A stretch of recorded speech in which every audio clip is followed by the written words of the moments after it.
All aboard the Nightmare Train. Today we're going to be covering 10 allegedly true experiences on these railroad lines that will scare the ever-living crap out of you. When going to the train station to go to work turns into a fight for survival, what will you do to ensure your safety? Let's get in to these stories that will definitely keep you up tonight.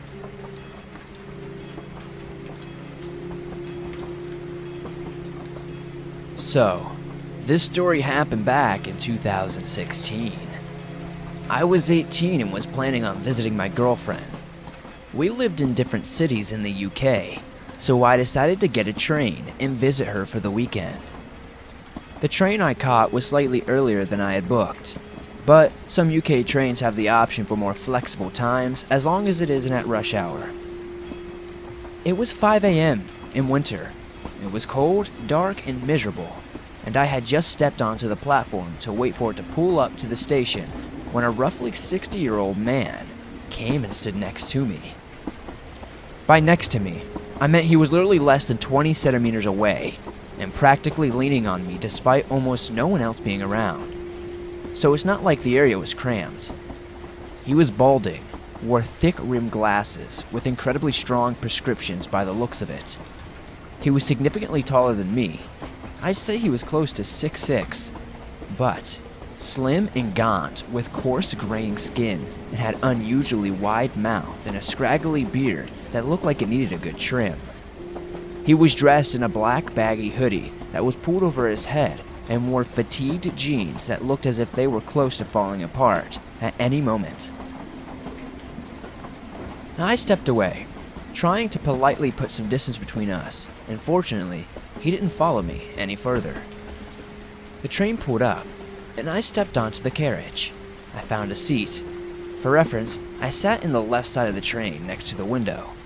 I put my headphones in and tried to nap for a duration of my 3-hour journey. The train was mainly empty. A few tired workers slumped in the corner sleeping off the work from the night before, and a couple of old women chatted quietly between themselves. The journey was mainly painless, and I had mainly forgotten the old man, and couldn't see him either in my carriage or the ones adjacent, so I paid the thought of him little attention. It was about an hour into the journey when the train went to a short tunnel. It couldn't have been for more than 20 seconds, but I felt a strong hand grab my right leg. I jerked out of my daze, half asleep, but I found that the train exited the darkness and the old man was sat directly next to me, still grasping my leg hard enough that it would later leave a light bruise along the thigh. I pulled my leg away quickly and asked him what he was doing.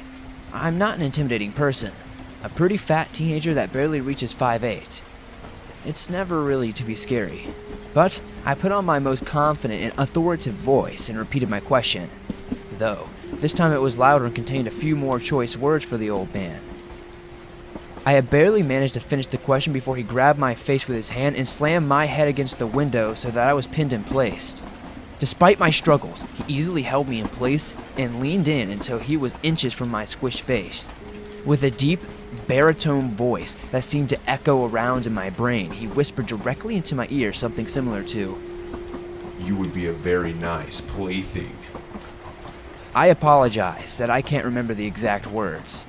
The adrenaline that had me freaking out made it difficult to concentrate on the things that he was saying, but I vividly remember he knew my name. He then licked the exposed side of my face slowly until a bridge above the tracks blocked what little light was trickling into the carriage. As the light dimmed, I felt the hand release my face. I snapped to look where the man had been, but he had already disappeared from view. I rose shakily from my seat and rushed to the toilet to vomit from the fear. I stayed in there for over an hour before an inspector knocked on the door to check me out and to check out my ticket. I informed him what happened, and he had escorted me to the police officers at the next station, who swept the entire train for the man. It was treated as an assault, so the police viewed the CCTV footage from the train, but they were unable to identify the old guy. I nearly broke down into a panic when they said they couldn't find him, but that wasn't even the worst part. When the police later viewed the CCTV, that covered the route I took to the train station. They stated that the same tall black hooded man could be seen following me for almost 2 miles, starting from just outside my house. To this day, I refuse to return to that city. I moved away about 2 months later and have made a promise to myself that I would never ride a train again.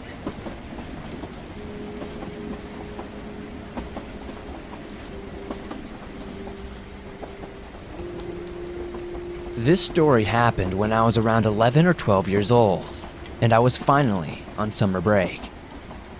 Me and my best friend, who I've met on the internet, made plans for me to stay at their place for the weekend.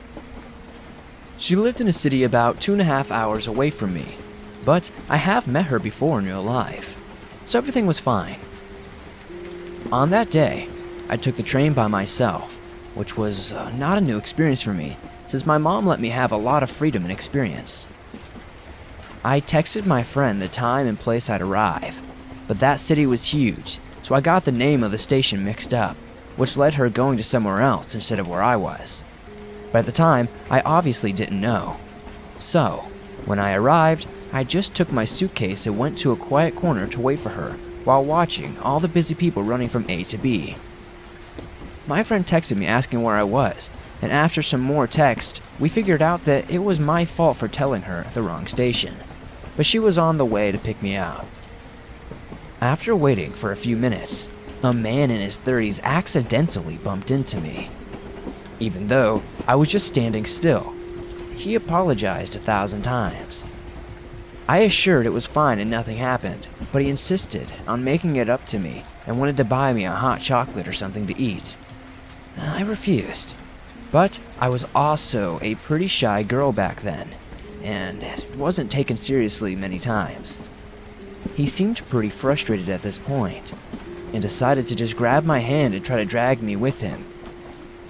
Only then, I realized that his intentions were not good, and I felt super scared. No one else around seemed to notice what was going on, but, like a miracle, my friend just arrived on time and came straight to me. I was calling her name, which made the guy realize I wasn't alone anymore. So, he took off as fast as he could without saying anything. So I hope that creep from the train station, who tried to abduct me, never tried to abduct anybody else.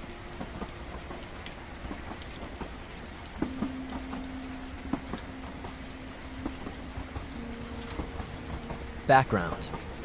I'm 20 years old at the time, and after visiting my friends in college for the weekend, found myself traveling home, alone, and taking a train from Boston out to the suburbs where my car is parked. I'm running late and very concerned that I'm going to miss the last subway out of Boston, but gratefully, the train I needed pulled up quickly. I remember being annoyed at myself for creating stress with such an unnecessarily close call, as I was definitely on either the very last or next to last train out of Boston. And while I have friends I could stay with if I missed the last train, I have to work in the morning, and my phone is completely dead. The ride is long and slow, and there is hardly a soul on the train after we leave the immediate Boston area, which isn't odd seeing how it's Sunday and after midnight. Halfway through the 45-minute ride, I doze off and jerk awake hearing the blaring Braintree announcement, which is my stop. I'm foggy, but I grab my bag and jump off the train. And the moment I realize I'm at the wrong stop, the doors close. Turns out, and they're just announcing the train destination, not train stop. As you can imagine, I'm feeling pretty lousy about this, watching the train plod off in the direction I need to be going. I'm the only person to get off the train, and the station is unfamiliar and utterly deserted. I quickly realize I'm in Quincy, 3 long stops away from my destination, and I'm feeling screwed. I really need there to be another train. I look around and realize I'm close to the end of a desolated and strikingly dark outdoor train platform. While the chances for there being another train so late is extremely slim, it's my only hope, and I begin to feel panicked, stupid, and vulnerable. After a minute or two, standing there dumbfounded and triple checking that my phone was dead, I suddenly spot a man, standing under a light, a distance down the long, thin platform. A little ways farther beyond him, appears to be the only exit or entrance, unless there are some stairs going down into the terminal, halfway down that I can't see. While the man makes me a little nervous, he's clearly facing the tracks, which gives me hope that there is one last train that is on the way, thinking that maybe he just missed the one I got off. I decide to just quietly sit on the bench close by and choose to stay unnoticed and in the dark while I wait. The bench is partially enclosed, and when I sit down, I'm basically obscured from the shoulders down by deep shadows and can still see in every direction but directly behind me. A quick glance around, it confirms though I'm definitely alone down here. So, on the dark bench I sit and wait and feel completely obscured. With my wearing dark clothes and it being so dark on my end of the station, I have the opportunity to rather blatantly watch the man at the end of the platform. The well-lit man is tall, thin, and not old, like 30s. He has light, slightly shaggy hair, and dressed casually preppy. He's strange though, standing abnormally still, looking straight ahead in a weird way. Something is off, but he's minding his own business and probably doesn't even know I'm there. And while I feel really uneasy, I do find some slight comfort in being certain that no one is down here with me and can openly watch the other person from the dark, hidden on the bench. After a few minutes, the band begins to rock a little, placing weight on one foot and then another. He takes a few slow steps towards the edge of the platform, and I notice he's using a white and red walking cane for the visually impaired, and tapping and feeling his way as he walked forward. Suddenly, I'm very relieved, as this may explain his unusual posture. Just as I'm feeling more relaxed, the feeling vanishes. He's still walking towards the platform edge, and quickly. I stiffen up and sit up straight, looking intently. He makes it to the bright yellow raised metal warning tread that is the very edge of the platform, only a foot wide, and directly before an 8-foot drop onto electrified train tracks. He stops there, banging his cane against the edge, toes literally at the furthest point. I stand up and walk a few paces closer as he starts to sway again, but more dramatically. My mind begins to race. What's going on? Is this a suicide situation? He is in a lot of danger. I just want to take action and try to quickly figure out what the best way is because this poor man could be dead very soon. I'm just trying to figure out how to approach him because I really don't want to startle him, with his being so close to the edge. In fact, he's the furthest you can go, and his swaying has evolved to a kind of dance. Suddenly, after what seems like ages, but is probably just a minute or two, he stops and begins to take slow steps backwards.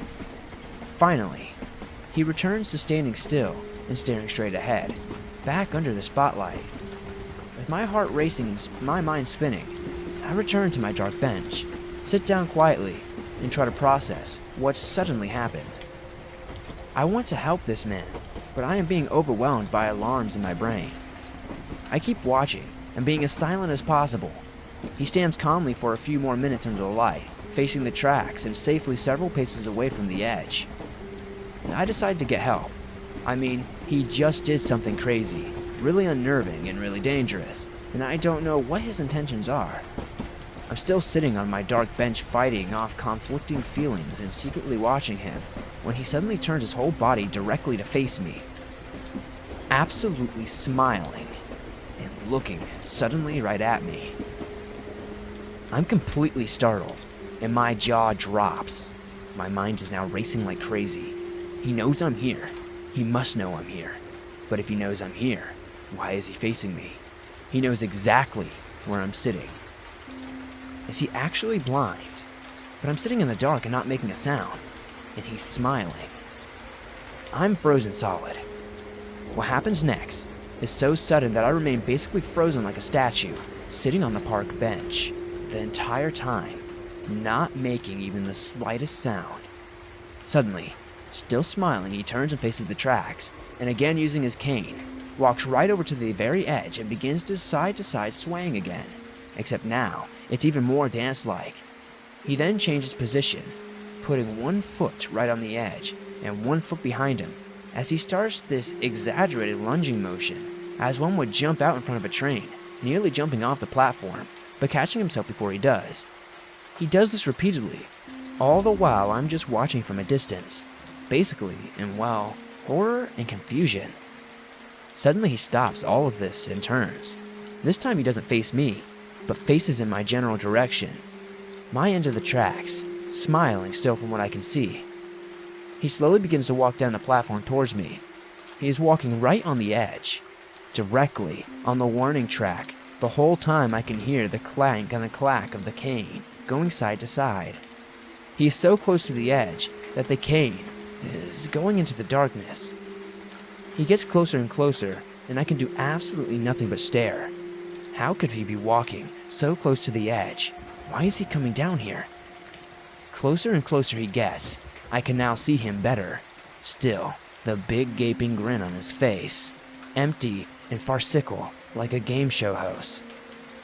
And his eyes, they're slammed shut. They aren't gently closed. They're aggressively and exaggeratedly closed very, very tight. I know, though, that it's possible to peer a little bit while making his face. My mind is exploding, and I remain frozen solid. He is now so close, about 20 feet away. I'm thinking that if I hang on just one more minute, maybe he'll walk right by me. And with him out of the way of the entrance, I can run and go get help. And maybe, just maybe, his facing me and smiling was just a coincidence. Maybe this whole time he has no idea I am even here. Maybe he really is blind. But greatly to my dismay, only about 15 feet before he reaches me, he stops and turns to me. Eyes still slammed shut, a gaping smile. He is just now standing there on the edge of the platform facing me. His eyes are tightly shut and he is facing right at me. This can't be possible, and I feel like I am in a surreal nightmare. And then suddenly, it gets much worse. He starts making this weird, high-pitched whimpering, moaning, and feminine soft laugh. He reaches for the zipper on his pants and unzips them while holding his cane. He pulls down his pants and underwear, exposing his penis. And then, while still facing me, he starts jumping up and down, all the while continuing to do that soft, coy laugh. He then changes positions and starts doing that, jumping from one foot to another in a lunging motion, like he's about to jump into the path of the train. Except now, his movement is compromised by his pulled-down pants. He continues his smiling, eyes shut and penis flopping around this way and that, and making that simpering laugh. All the while, I'm sitting there in some kind of mesmerized horror state. Suddenly, I hear the train rattling loud and approaching fast. In frozen horror, I'm both groveling in thanks to God and terrified that at the end of all this true insanity, I'm about to see someone commit suicide right in front of me, or accidentally get hit by the train. Right as the train reached the platform and started to slow down, he returns to simply swaying again, takes a step back. Being the very last train of the night, every car seems to have some people on it. I knew immediately I was probably safe. The train stops and I sprint like hell down the platform to a few cars distance with people on them. I don't know if he gets on the train or just stands there, but I definitely don't hear anyone yelling or anything, so I assume that he pulled up his pants either way. And so, once on the train, I sink into the seat, my mind thoroughly blown. My mind explodes in every single variation of the feeling that can basically be eloquently summed up as one giant what the fuck. Gratefully, at the end of all that, I really do feel immediately safe and I'm not further subjected to worrying about him following me on the train, if he even got on, because there's always other people getting off at Braintree. It was all just, quite simply, so odd and bizarre that I felt like after all these years sharing it is easily the only way I can really get it off my chest. It's easily the closest thing to a nightmare I've ever experienced. It was so weird, scary, surreal, and happened so quickly that it was almost like I coasted cleanly. It was so weird, scary, surreal, and happened so quickly that it was almost like I coasted cleanly by being scared and just settled into a kind of hypnosis and unable to move. I'm not trying to be dramatic about it. I just don't know how else to describe it. Honestly, when I got on that train, I was just sitting there a bit tweaked, wide-eyed, and really honestly laughing in my head at the sheer shock of it all.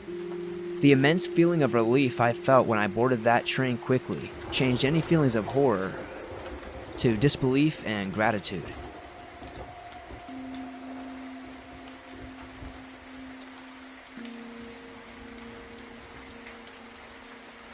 This happened around 6 years ago. My ex and I were visiting England, and we ended up getting lost in a not-so-savory part of town, and it was getting late. This was before Uber, and we couldn't even find a taxi. We decided to wait for the next train, and ended up finding out from a nice homeless guy which train to take. However, we had a good 30-minute wait for the train. My ex decided he had to use the bathroom, so I stood outside while he used it. The station was completely deserted, save one person. At first, I couldn't decipher if it was a woman or a man. However, upon closer inspection, it became clear it was a woman, probably in her mid to late 40s, except she had that hard look about her. She was wearing men's combat boots, jeans that were tied with looked like rope, and a man's flannel shirt. She was skinny, greasy hair, and under a knit cap, and she was twitchy. My ex and I were used to seeing junkies, as we all both grew up in California, and our home city has its fair share of tweakers and junkies. Anyway, she sat there occasionally, mumbling to herself, but we didn't pay any mind to her. Mostly we passed the time by playing with the deck of cards I had in my purse. The train pulls up when we go on. It's pretty empty, so we have our choice of seats. Of course, she sits right in front of us, even though there was rows of seats. We settle into our seats as we have 12 stops before we can get off. Meanwhile, she turns to us and starts cackling. She barely had any teeth, and the combination between that and her heavy Cockney accent made it pretty hard to understand. She starts telling my friend that she would give him a proper jobby if he'd give her some money. Now, at the time, we weren't up on British slang, and both of us were like, "You'll give him a job," and my ex is telling her he doesn't need a job. She's getting worked up, and the conductor tells her she better be quiet or he will toss her off again. So she mutters that he can fuck right off under her breath and starts mumbling. It was hard to catch what she called me a slag, and some not so nice names. Thankfully, we were back into the city proper, and our stop was coming up.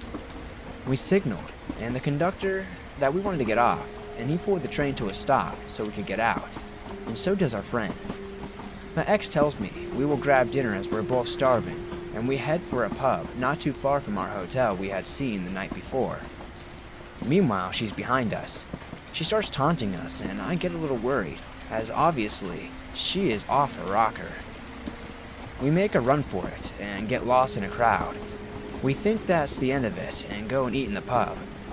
We come out of the pub about an hour later and head up the block to our hotel when we hear, "That's them!" We turn, and our friend along with two other rough-looking characters are coming up the sidewalk. We book it for our hotel, which after a rich pub meal isn't easy. Luckily, once we get inside, the doorman shoos them away. Thankfully, we didn't see them again.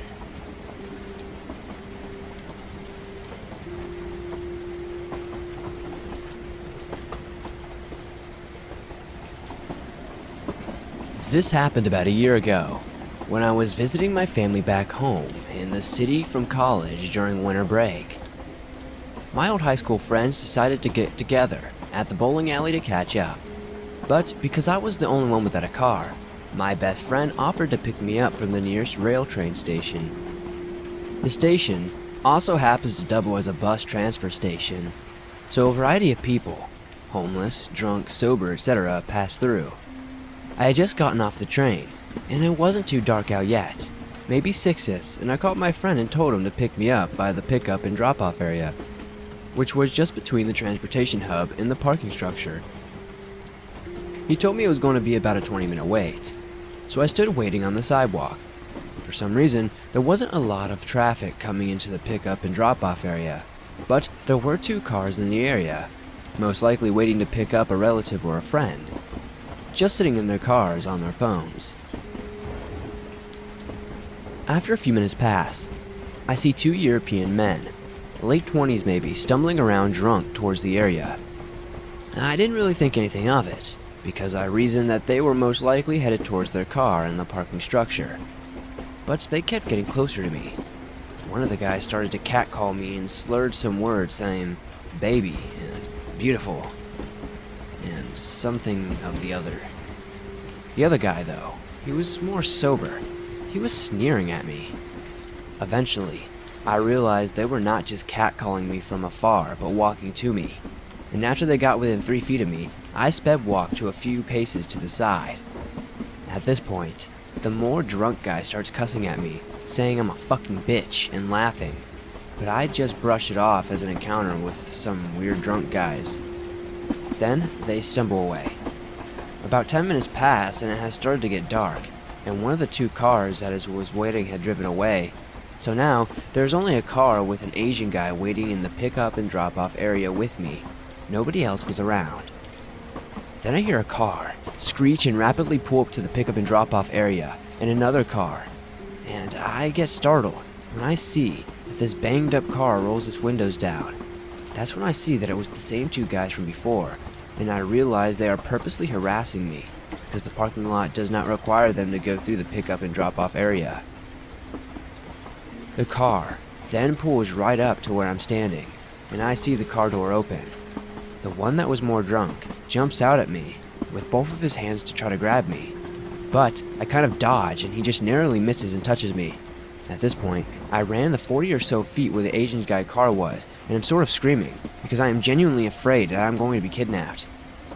I guess the Asian guy watched the whole thing because he had looked just as freaked out as I was. I stood by his car and the drunk guy stumbled on the sidewalk and looked at us. The Asian guy turned on his headlights and then turned on his high beams. The drunk guy stares at us for a minute, disoriented by the lights, mumbling in some European language, probably more cuss words, maybe like Turkish or Russian. And then eventually he gets back in the car and drives away. I stayed by the Asian guy's car until my friend pulled up and I got into my friend's car and start crying. I tell my mom later, I think I almost got kidnapped, but she tells me we're probably just drunk jerks trying to scare a little girl. But I don't think so.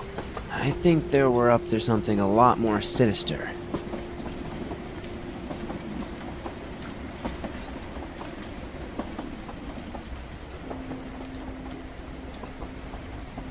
So, this didn't happen to me recently. In fact, it was quite some time ago. I was around 9 or 10 years old. I was with my best friend and our parents. We were on our way to the nearest shopping town. We lived in a small rural area with not many shops and would probably be finished looking around in 10 minutes. So we traveled by train to our nearest large city. It was easier and probably cheaper and definitely quicker.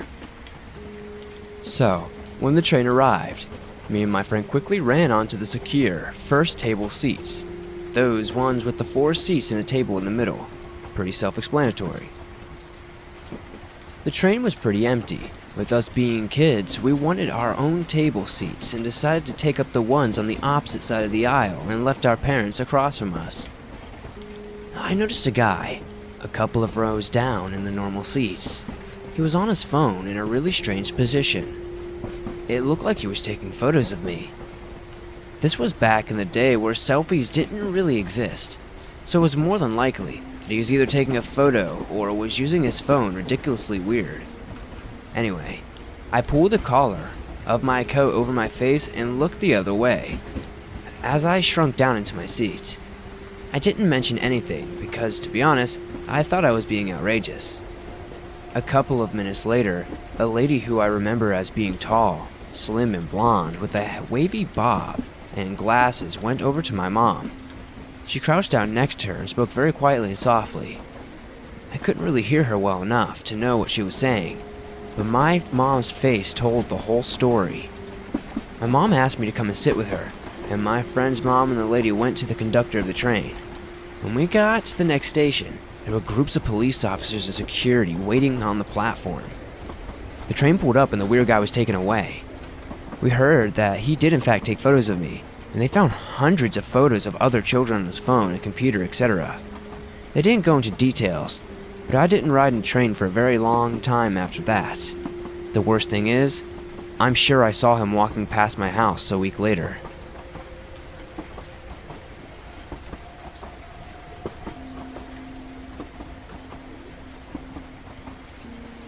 In 2013, when I was 23 years old, I lived in an apartment in a foreign country all by myself for the first time. I met my then boyfriend, who is now my husband, in London the year before. I was from California, and he was from Northern Ireland. I moved to the north coast of Northern Ireland to be closer to him. I got a volunteer job at a church, and they were nice enough to get me my own apartment while I was working for them. My boyfriend lived a good hour away by train, better than a 10-hour plane ride. So, on Friday mornings, I would go down to see him, and come back later on Saturday nights, so I wouldn't be rushing to church on Sunday. That meant I wasn't getting home until after 11 at night. On Saturday, a midwinter day, I took a late-night train home. On Saturday, sometime in the middle of winter, I took a late-night train home. It was usually quiet with students returning up north from being home over the weekend. But not this Saturday. A man got on the train a few stops before I was going to be getting off, who was being loud and obnoxious. I took a quick peek, but that was all. He didn't have a jacket on, just a long white shirt with no sleeves, and had a bunch of tattoos up and down his arms. He wasn't looking at me, so I wasn't too worried. Drunk people took the train all the time. When my stop came, quite a few people got off. Some got a taxi home, and others waited for the platform to get another train. My flat was only a half a mile away, so I decided to walk. Halfway there, I started hearing someone yelling a ways behind me. I tried to glance behind me without being too noticeable, and I saw the man from the train. He must have noticed my glance because he started yelling louder and louder, and then he started to bang along the walls of the terraced houses. That's when I picked up my pace. I was trying to walk as fast as I could without looking like I was running. Finally, I could see the corner that my apartment was on. Keys in hands, I shakily opened the shared door I had with my neighbor as the yelling and banging got louder. I finally got in. I ran up the stairs to my apartment door and ran in with the lights off into the windows. I hadn't seen him go around the corner, but I did see him come back around the corner. I'm sure that he was looking for me. I'm not sure why, but I'm glad I didn't find out. Let's just say that's the last time I took the late night train up to my apartment.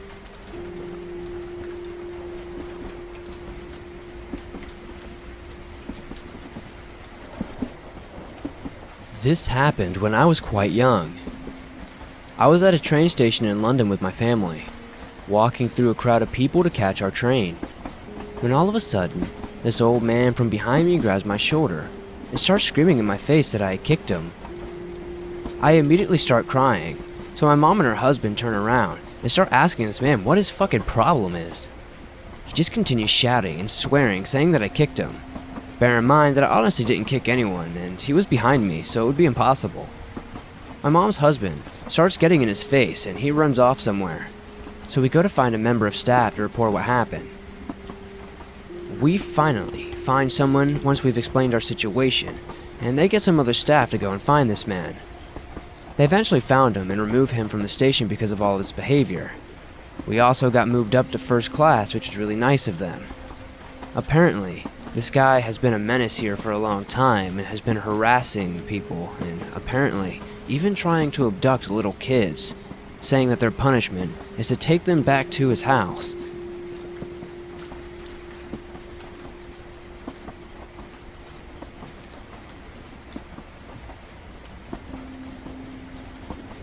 When I was 18, I was interrailing through Europe with my then boyfriend, and we were on a train between Rome and a port town in Italy. We would be getting to a boat to Greece the following day. We hadn't pre-booked any accommodation, as we found it really easy to get a hostel either en route or at arrival. Most of our previous destinations were just like this, and as we'd been arriving in the town at nearly midnight, we decided to have a look for hostels whilst on the train. Unfortunately, we found that there really wasn't much of accommodation where we were heading, as there had been in other more major cities that we had visited, and that the places we could find were mainly hotels and way out of our price range. We were discussing this quandary amongst ourselves, my ex suggesting we slept at the station, when the guy sitting next to me on the train randomly struck up a conversation. He was really enthusiastic and chatty, and spoke pretty good English, asking about our trip so far, where we were from, and just sort of general chit-chat about ourselves. He also said that he had overheard our accommodation problem, and that he knew a perfect hostel for us, very close to the station and run by a friend of his. Initially, this just came across as a useful bit of information, but alarm bells started ringing for me as he became very insistent that we must stay there, and that if we mentioned his name that we had sent him, you could basically stay there for free. He wrote down an address and his name on the piece of paper, and virtually had me promise that we would go there. After I given him my word to stay there, he stopped talking to me entirely, which I found quite odd. He'd been so warm and talkative, and then just totally shut off. He also made 3 phone calls, none of which I could understand other than he said the word interrail a few times. The rest of the journey passed in slightly uncomfortable silence, and when I got up to get off the train, he just said, "Remember, the address." We arrived in the town. It was late and pretty deserted. Nothing like the big touristy cities we had been used to, and I made up my mind then that we were definitely not staying in this quote-unquote hostel. My boyfriend was slightly annoyed, as I admittedly am a very paranoid person, but something just felt really off. We ended up checking into an annoyingly expensive hotel, literally a stone's throw from the station, as I was so creeped out I didn't want to go wandering off through the empty streets at night. Whilst at the hotel, I decided to look up the address he gave us. And first things to say is that if you googled it, there was no mention of it being a hostel or a guest house or anything. It just came up as a street address. And secondly, if you put it into Google Maps, it wasn't anywhere near the station. It just looked like a normal building in a residential area way out of the city center. I know that all of this may have perfectly been innocently explained, but I think this guy may have ran a hostel from his home, and the train guy was just overly eager to promote business for this, but it could have been a lot more sinister, and a lot more dangerous.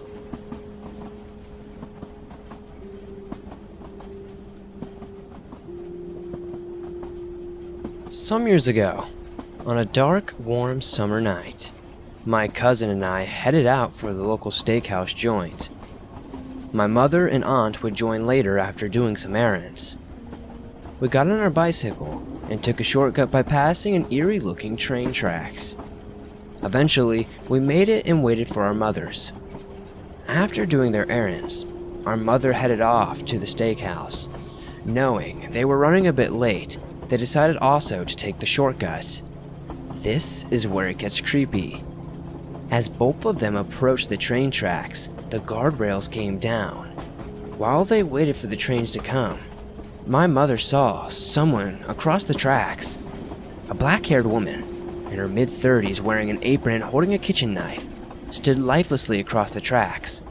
Her face was unseeable due to the hair blocking it, and blood was splattered all over her apron.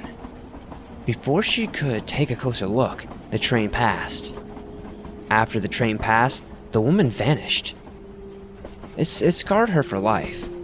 My mother asked her sister on whether she saw it too, and unfortunately, she says she didn't. My cousin and I waited for 1 hour until my mother arrived. Hungry for dear life, we headed inside. It wasn't until we sat down that we realized the anguished faces of our mothers, scared for their lives. They told us what happened. It turned out, the woman they saw seemed eerily similar to her sister's friend who committed suicide months before jumping into the train track immediately after cooking dinner. We took the long way home afterwards.